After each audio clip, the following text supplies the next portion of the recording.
सरजमीन हिंदुस्तान, अस्सलाम वालेकुम। मैं डॉक्टर आरिफ कुरैशी और आप देख रहे हैं ZRFZ यूट्यूब चैनल। आज मैं मिलाना चाहता हूं जो गुड्डू कुरैशी हैं, जो कि हमारा वीडियो देखकर आज हमारे यहाँ आए और सांप का ट्रीटमेंट सीखने के लिए। इनके किसी मित्र को, किसी मैनेजर को सांप ने काट लिया होगा, उससे ये बहुत दुखी थे। तो बेचारों ने सोचा कि चलिए मैं सांप का इलाज सीख लूं। तो इन्होंने मुझे फोन किया और इन परिस्थितियों में ये जयपुर से आए हुए हैं और रमजान का महीना चल रहा है। तो मैंने सोचा कि चलिए बड़ी अच्छी बात है, इसे कहते हैं जज्बा सीखने का। क्या करते हैं, डॉक्टर साहब सांप की दवा बता दे हमको समझ में नहीं आई। अबे घर बैठे कोई भला डॉक्टर बनता है क्या? नॉनसेंस। देखिए मेरी बात सुनिए, अगर किसी को सीखना है तो बराबर मैं ऐड पे अपना नंबर देता हूं और मुझसे मिले, यहाँ आकर सीखे। ये गलत है। आप लोग कहते हो कि मुझे समझ में नहीं आई पत्ती, घर बैठे कोई डॉक्टर नहीं बनता है। एक डॉक्टर बनने के लिए बहुत समय गुजारना पड़ता है। तो आपको क्या क्वेश्चन रहे हैं, बताएं आप। डॉक्टर साहब, एक्चुअली मैं एक कंपनी में मैं जाता था जॉब वर्क के लिए। तो वहाँ पर एक मैनेजर साहब थे, वो हमारे बहुत क्लोज मित्र थे। तो उनसे क्या हुआ कि उनको किस घर पे एक सांप ने काट लिया और वो काफी दिन हॉस्पिटल में रह के भी उनकी डेथ हो गई। तो बड़ा दुख हुआ, हमारे क्लोज मित्र थे। तो अब मैं चाहता हूँ कि आप ऐसा कुछ करें। हम रहते तो राजस्थान जयपुर में हैं और मैं चाहता हूँ कि मैं यहाँ से कुछ जड़ी बूटी वगैरह जो दवा आप देते हो वो सीख लूँ, ताकि वहाँ पे कुछ लोगों की मदद कर सकूँ। और रमजान का महीना है, लॉकडाउन चल रहा है, तो सोचा कि चलो खाली बैठे हैं तो यहाँ पे सीख भी ले। तो बहुत बस यही है कि कुछ 2-4 बातें जो आप जो दवा है और बातें हैं जरा उससे देखिए, जैसा कि मैंने पिछले वीडियोस में आप लोगों को दिखाया है, डिस्फेनिया एम्ब्रोसोइड जिसे कपूरिया कहते हैं, मगरमच्छ भी कहते हैं। अगर किसी को सांप काट ले तो वो दवा सुंघाने वाली को तो आपको पहचाना ही। और जब कभी किसी व्यक्ति को सांप काट ले, जैसा कि आपको क्वेश्चन अगर करें तो क्या करना चाहिए? जैसे कि सांप ने काट लिया और उसके बाद क्या क्या नहीं करना चाहिए और किस तरह से ये दवा दी जाती है, इसके बारे में। और दवा अगर दिखा सकते हो तो बड़ी मेहरबानी हो जाएगी। दवा तो मैं अभी यहाँ पर नहीं दिखा सकता हूँ, क्योंकि दवा जो है आपको दवा के लिए जंगल जाना पड़ेगा और इस समय गर्मी है और आप रोजे से भी हैं। और दवा वो आपने वो जो वीडियोस देखे हैं उसमें सारी दवाइयाँ हैं। अच्छा। देखिए, जो सुंघाने वाली दवा है वो तो आप पहचानते ही होंगे। उस देखिए, जब किसी भी व्यक्ति को सांप काट ले तो उन परिस्थितियों में, जैसे ये उंगली में सांप ने काटा है, तो यहाँ पर चीरा लगा दीजिएगा। जी।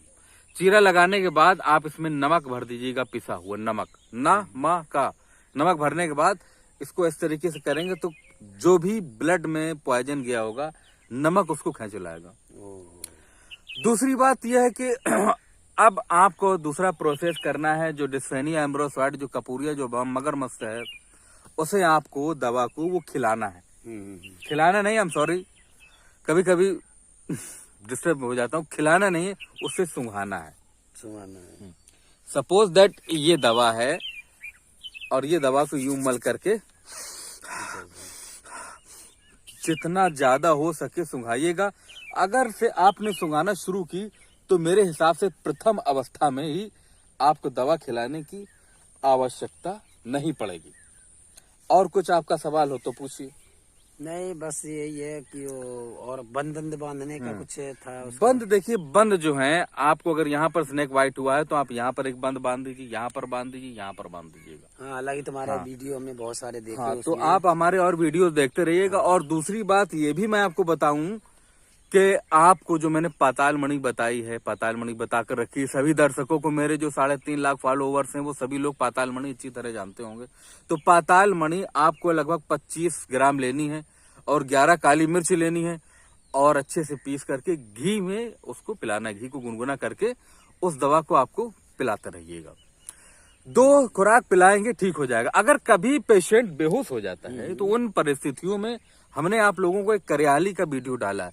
कलिहारी भी उसे बोलते हैं और उसे अग्निशिखा भी बोलते हैं। अब क्या करना है कि उस कलिहारी को इतनी छोटी सी ले लेंगे आप, और लेने के बाद उसको आप सिलबट्टे में पीस लीजिएगा। और सिलबट्टे में पीसने के बाद आप उसमें थोड़ा सा बकरी का दूध, नीम की पत्ती और उसमें इतनी कलिहारी और थोड़ी सी लाल मिर्च मिला कर लीजिएगा। लाल मिर्च ताजी होनी चाहिए। और उसके बाद जब बेहोशी वाले व्यक्ति को आप आंख में काजल के तरीके से लगाएंगे तो थोड़ी ही देर के बाद देखना वो व्यक्ति होश में आ जाएगा और आप उसको वही पाताल मणि का घोल पिला दीजिएगा, जिससे पेशेंट सही हो जाएगा। जी जी जी। और सवाल हमारे बहुत दर्शकों ने किए हैं कि डॉक्टर साहब, यदि कोई महिला को सांप ने काट लिया है, वो महिला के 2 महीने 3 महीने का अगर बच्चा है, तो वो महिला को जो हम ठीक कर देते हैं, तो क्या वो महिला अपने बच्चे को दूध पिला सकती है? देखिए, दूध पिलाने को मैं मना नहीं करूंगा, लेकिन कम से कम 48 घंटे वो महिला अपने बच्चे को दूध नहीं पिलाएंगी। वो अपना पूरा दूध स्तनों का निचोड़ देंगी और किसी जगह पर दफन कर दें, और उसके बाद 48 घंटे के बाद वो महिला अपने बच्चे को दूध पिला सकती है। और खाने के लिए डाइट में बता देता हूं कि कम से कम 24 घंटे तो नहाना नहीं है, और उसके बाद मरीज को ठीक होने के कम से कम 4-5 घंटे के बाद आप पानी देंगे। और अगर बहुत ज्यादा आपको प्यास की हाजत लगती है, बहुत ज्यादा प्यास लगती है, तो उन परिस्थितियों में आप उस व्यक्ति को असली दूध, पेवर दूध विदाउट वाटर के पिलाइएगा, चाय बनाकर। और खाने के लिए आपको मैं बता दूं, खाने के लिए प्रथम अवस्था में आपको अर्रहा की दाल और रोटी दे दीजिएगा, घी अच्छा, डाल के। डॉक्टर साहब एक बात और मैंने सुनी है कि जो मतलब सांप जिसको काट लेता है, कोई भी पेशेंट हो, उसको पानी नहीं दिया जाता है, ऐसा कुछ है क्या? बिल्कुल, हमारे ट्रीटमेंट में देखिए अलग अलग तरीके से डॉक्टरों का अपना अलग अलग ट्रीटमेंट है, लेकिन जो हमारे मरहूम लतीफ बाबा ने मुझे सिखाया, मेरे गुरु, उन्होंने कहा था कि बेटा कभी भी किसी को भी सांप काट ले उसे पानी नहीं देना चाहिए। तो इसलिए मैं गुरु के रूल को फॉलो करता हूं, और अपने जो भी हमारे दर्शक हैं तो उनको बोलता हूं कि आप भी मेरे गुरु के रूल को फॉलो करें, तभी आप अपनी जान बचा पाएंगे जी। तो उन परिस्थितियों में कतई पानी नहीं दिया जाता है, और सांप का ट्रीटमेंट होने के बाद भी आप पानी नहीं देंगे, कम से कम 7-8 घंटे। और पता कैसे चले कि उस व्यक्ति को जहर है कि नहीं है? हाँ। देखिए भाइयों, वीडियो बड़ा लगे तो आप काट कर बंद कर दीजिए, मत देखिएगा। हमारा वीडियो आप पूरा देखेंगे तभी कुछ ले पाएंगे। अगर आपने नहीं देखा पूरा तो कोई मतलब नहीं। आदमी के आंख होने के बावजूद भी वो रहेगा सूरा, प्रोग्राम रहेगा अधूरा। अब हमें ये पता करना होता है कि बंदे को जहर है या नहीं। प्रथम अवस्था में बंदे को जहर है या नहीं, तो इसके लिए दोस्तों आपको करना यह है कि निम्न पत्र यानी नीम की पत्तियां, हाँ। आप नीम की पत्तियां उस व्यक्ति को खिलाएंगे। अगर वो व्यक्ति ये बताता है कि नीम हमें कड़वी नहीं लग रही है, तो आप मान के चलिए जहर है। और जब उस व्यक्ति को नीम हल्की कड़वी लगे तब भी जहर है। जब उस व्यक्ति को मीठी लगे तब भी जहर है। जब उस व्यक्ति को मीठी नहीं लगे तब भी जहर है। और जब उस व्यक्ति को नीम बिल्कुल कड़वी लगे तो समझ लीजिएगा कि उसे जहर खत्म हो चुका है दवाइयों के द्वारा। और दूसरी बात ये मैं बताना चाह रहा हूं कि उस व्यक्ति को बोलिए कि जाइए पेशाब करके आइए। अगर उस व्यक्ति को खुलकर पेशाब हो रहा है तो आप ये समझ लीजिएगा कि व्यक्ति को जहर नहीं है। और अगर पेशाब नहीं हो रहा है तो ये समझ लीजिएगा उसकी बॉडी में अभी भी सांप का जहर है। और दूसरी बात मैं ये बता दूं कि आप जवां, बिजरा जानते हो? बिजरा, बिजरे में एक जौ होता है, उसको आगे वाले दांतों से तोड़वाइएगा। और अगर वो कटाकट फटाफट तोड़ता है तो ये मान लीजिएगा कि उसको जहर नहीं है। मेरे भाइयों, और मैं कुछ बताऊंगा, लेकिन इसको बताने से पहले मैं आपको ये बता दूं कि आपको मैं सिखा तो रहा हूं, लेकिन याद रखिएगा कि कोई भी जाति का हो, कोई भी बरादरी का हो, हिंदुस्तानी हो, पाकिस्तानी हो, देशी हो, विदेशी हो, न्यूजीलैंड का, स्विट्जरलैंड, किसी भी देश का हो, हिंदू, मुस्लिम, सिख, ईसाई, पारसी, क्रिश्चियन, पंजाबी, बंगाली, बिहारी, किसी भी देश का हो, आप उस पर परहेज नहीं करेंगे, बाकायदा उसको देखेंगे। क्यों ना वो व्यक्ति कुछ ऐसा काम करता हो, सपोज दैट वो सीवर साफ करता है, वो लेटरिन साफ करता है, अगर उसको सांप ने काट लिया है तो भी आपको अपने धर्म का पालन करना है। अगर मेरा वीडियो हिंदू देख रहा है तो अगर वो पैसा लेगा तो समझ लीजिएगा कि उसने अपनी गाय माता का गोश्त खाया है, और अगर मुसलमान इसको सीख करके वो पैसा लेता है तो समझ लीजिएगा उसने सुअर का गोश्त खाया है। याद रखिए दोस्तों, कफन में जेब नहीं होती है और कब्र में एटीएम नहीं चलता है। आपको पैसा नहीं लेना है, ये मैं आपसे कह रहा हूं। और अगर आपने पैसा लिया तो याद रखना, आज तक के किसी को ना पैसा हुआ है ना किसी का पैसा होता है। मेरे भाइयों, आप इस देश से सर्वदंश के एक भी मरीज नहीं मरना चाहिए, ये मेरा वादा है। अगर सब लोग सीखना चाहें तो सभी लोगों को सिखाएंगे। जी।